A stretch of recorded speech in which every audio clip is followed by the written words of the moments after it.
नमस्कार प्रेक्षकांनो, लग्नानंतर होईलच प्रेम मालिकेच्या पुढील भागात आपल्याला पाहायला मिळतं काव्य ज्वेलरी देण्यासाठी नंदिनीच्या रूममध्ये आलेली असते।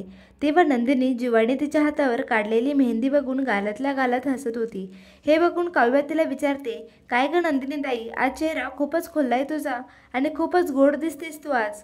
तेव्हा नंदिनी म्हणते, जीवांनी माझ्या हातावर मेहंदी काढली। हे ऐकून आता काव्य शांत होऊन जाते।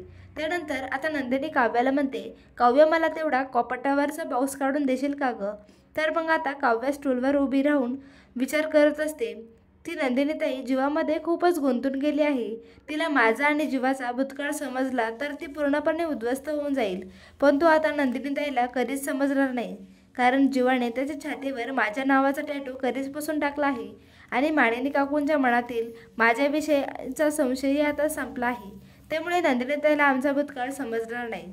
काव्य तरी विचार करून देवाला म्हणत असते, देवा माझ्या भूतकाळामुळे माझ्या नंदिनीताईचा वर्तमान काळ खराब होऊ देऊ नको, तिला कायम असंच खुश ठेव। नंदिनी काव्याला म्हणते, अगं काढतेस ना बॉक्स। काव्य बॉक्स काढत असते।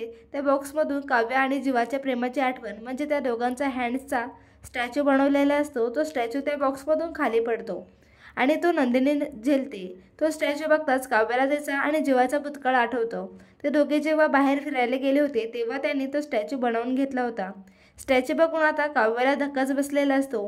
ती विचार करत असते की नंदिनी ताईला माझा भूतकाळ कळला तर ती मला कधीच माफ करणार नाही, पण मी कितीही ठरवलं आणि कितीही विचार केला तरीही मी तुला सत्य नाही सांगू शकत, कारण माझ्या सत्यामुळे तुझा संसार उद्ध्वस्त होऊ शकतो आणि मला माझ्या भूतकाळामुळे तुझा वर्तमान काळ आणि भविष्यकाळ खराब नाही करायचा ताई।